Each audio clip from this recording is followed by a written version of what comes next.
私の霊感じゃここから3回、次は。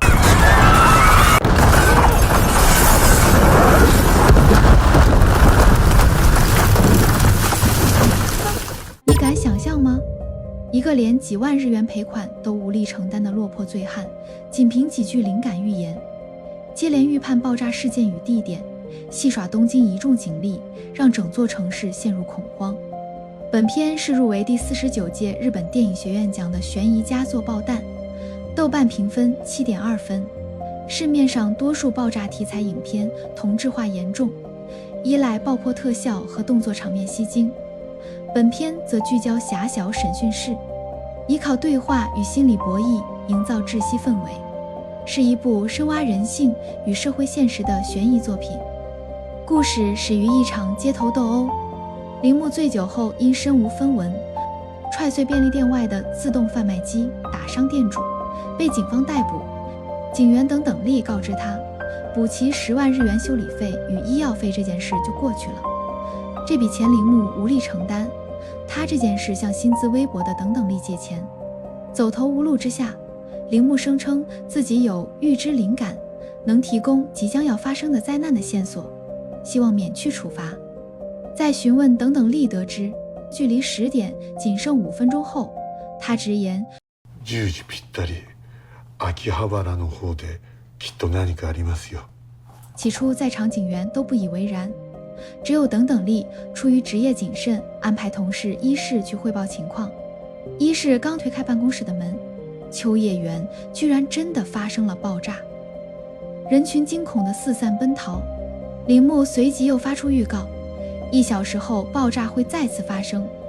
普通治安案件就此升级为连环爆炸案，警方确认爆炸为定时装置，所幸无人死亡，铃木被列为重点嫌疑人。等等力怒斥铃木伤人后毫无悔意，不配为人。铃木却坚称自己只是预知灾难，并未作案。被问及下一处爆炸地点，他默然说道：私が死んでも悲しまないし。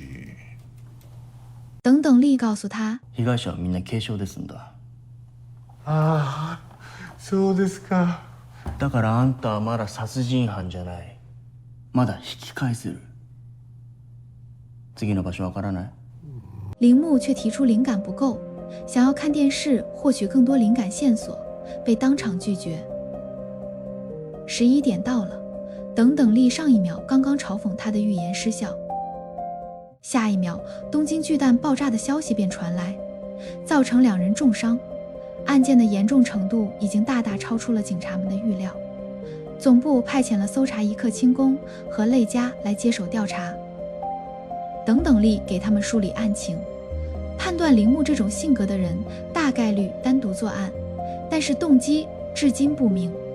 他的冷静和缜密的分析得到类家欣赏，他向等等力表示希望可以合作办案。审讯独处时，铃木向一室讲述了自己过往的一个恐怖故事。他初中有个爱慕的女生在雪夜遇害了，是他们的老师干的，但是自己却被众人误解为凶手。他扭曲感慨，不如当初真的是自己犯下罪行。这番话让一室极为震惊。就在铃木让一室不要说出去的时候，轻工类家进入审讯室，开启录像准备审讯。不料铃木只愿和等等力对话，他申请让等等力来审他，遭拒后他只好让步，只要轻工承诺不更换审讯场地，便配合调查。随后双方开启了9尾游戏，即轻工一次性答完9个问题，铃木便可以告知其心脏的形状。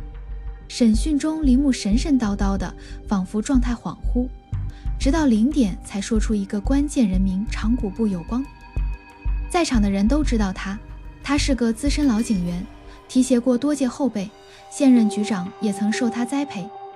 不久噩耗传来，东京巨蛋爆炸中受伤的夫妻，妻子抢救无效离世。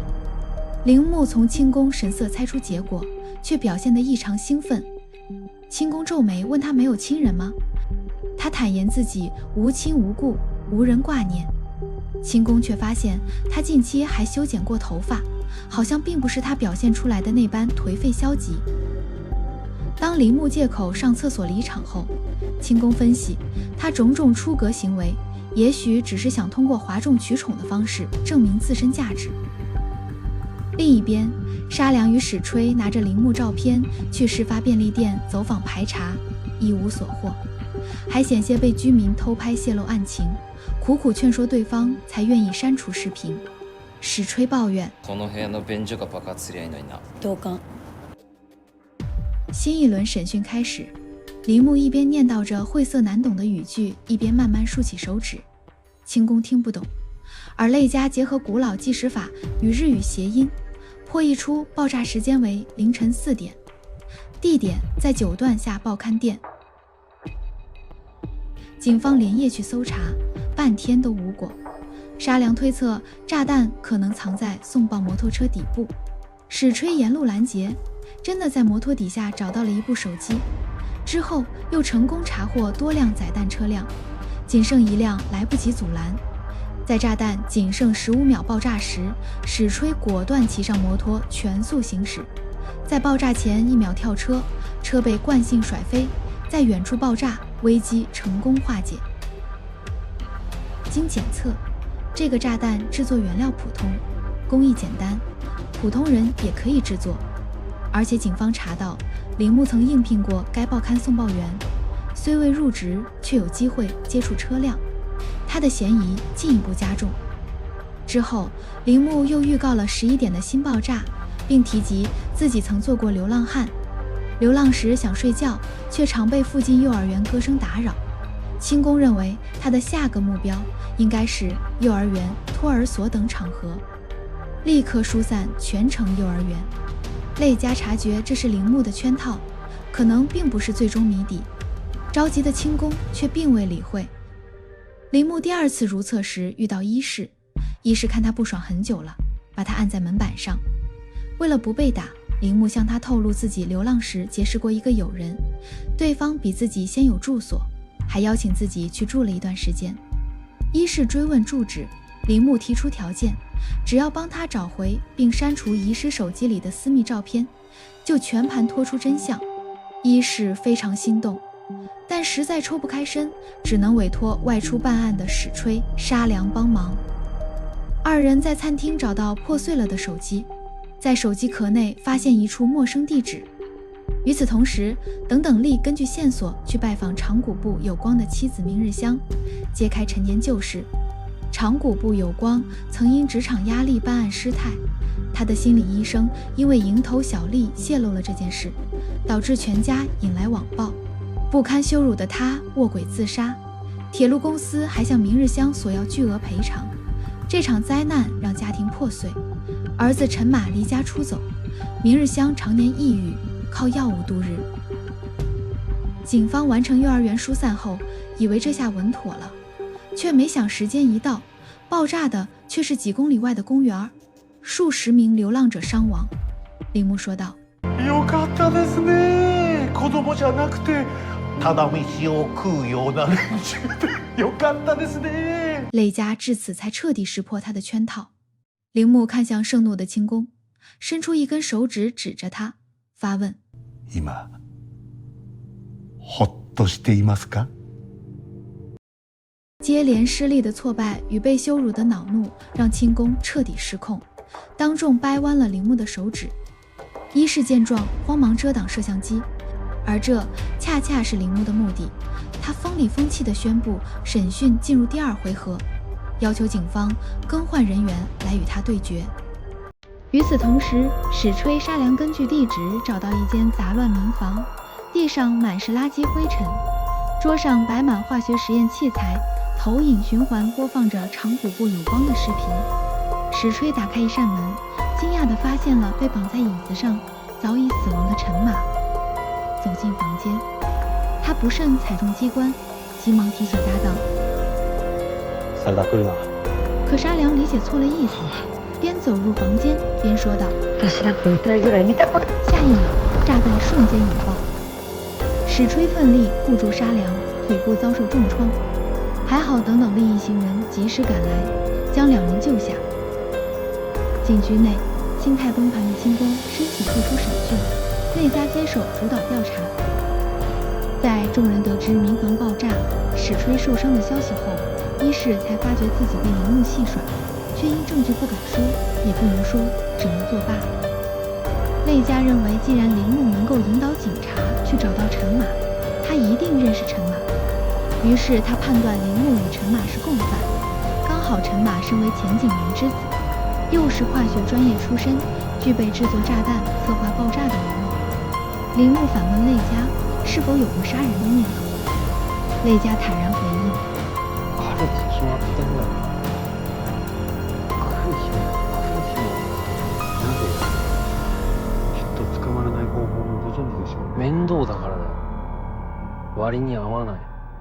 二人相视大笑，看起来像意气相投，实则句句话都是高手过招。不久后，铃木提前录制的视频定时发布，声称自己到处安放了炸弹，后又说自己遭人催眠，也是受害者。网友只当玩笑看待，议论纷纷，但没人信。随后，警方在民房楼上又发现2具青年尸体，其中1人曾任职涉事报刊，团伙作案的可能性增加。审问中，铃木向内家抛出人性难题：假设有个按钮，按下就能获取巨款，同时会投放炸弹，使大量人民死亡，且不按灾难也会发生。询问对方是否会选择案件，他笃定人性自私，内家予以返回。他认为这个世界还没有这么糟糕，并询问铃木有无珍视之物。铃木回忆起流浪时收到的帽子，那是他唯一的温暖，如今却已被他丢弃。这顶帽子也是关键线索。第2段定时视频随即发布，铃木说，第1条视频点击达标后，全程炸弹就会引爆，也就是说，所有浏览者都是帮凶，全市唯有警局安全，杀死铃木才能终止灾难。